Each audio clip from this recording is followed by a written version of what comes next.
요즘 숨쉬기조차 힘들다고 할 만큼 폭염이 계속되고 있는 가운데 일부 지역의 낮 최고 기온이 39도를 넘기도 했습니다.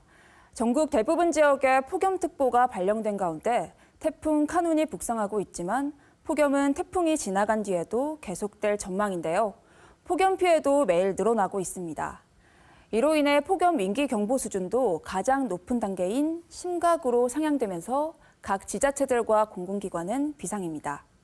키워드 이슈에서 폭염 위기 경보와 관련된 자세한 소식 전해드립니다. 전국 대부분이 33도를 웃돌고 있는 가운데 부산에서도 곳에 따라 최고 기온이 36도가 넘기도 했습니다.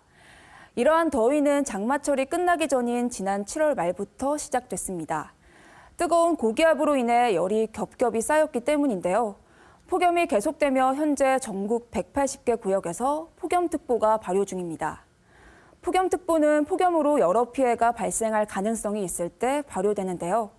2020년부터는 체감온도를 기반으로 운영되고 있습니다. 일 최고 기온이 33도 이상인 상태가 이틀 이상 지속될 때 폭염주의보, 일 최고 기온이 35도인 상태가 이틀 이상 지속될 때 폭염경보로 나뉘죠. 폭염경보로 인한 피해는 전국 곳곳에서 발생하고 있습니다. 더위를 이기지 못한 돼지나 닭 등 가축 25만 마리 이상이 폐사했고 소양호에서는 처음으로 대규모 녹조가 발생했습니다. 대구에서는 중앙분리대가 녹아서 쓰러졌고 고소원 경보의 양식장도 비상입니다. 인명피해도 심각합니다. 소방당국에 따르면 올해 폭염으로 인한 온열 질환자는 6일 기준 약 1,800여 명인데요. 그중 사망자는 오늘까지 24명으로 지난해 같은 기간 7명에 비하면 약 3배 이상 많은 수치입니다. 이처럼 피해가 이어지자 행정안전부에서는 재난위기 경보를 내렸는데요. 지난 1일 폭염 위기 경보 수준을 가장 높은 심각 단계로 상향했습니다.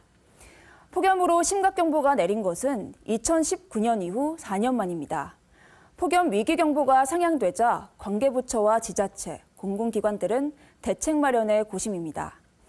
부산시는 폭염 상황실을 운영하며 실내 무더위 쉼터나 그늘막 등을 설치하고 있고 특히 취약계층이 많은 지자체에서는 폭염 피해 대응에 더 분주합니다.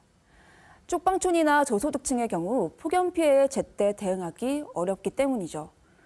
최근 4년간 자연재해로 인한 사망자의 66%는 폭염 사망자라고 하는데요. 극한의 무더위는 특히 경제적, 사회적 약자에게 더 많이 노출되는 만큼 촘촘한 사회 안정망도 필요해 보입니다. 폭염 뒤 태풍까지 이어지며 올여름은 정말 극한의 기후를 경험하고 있는데요. 피해를 입지 않도록 주의하셔야겠습니다. 지금까지 키워드 이슈 전해드렸습니다.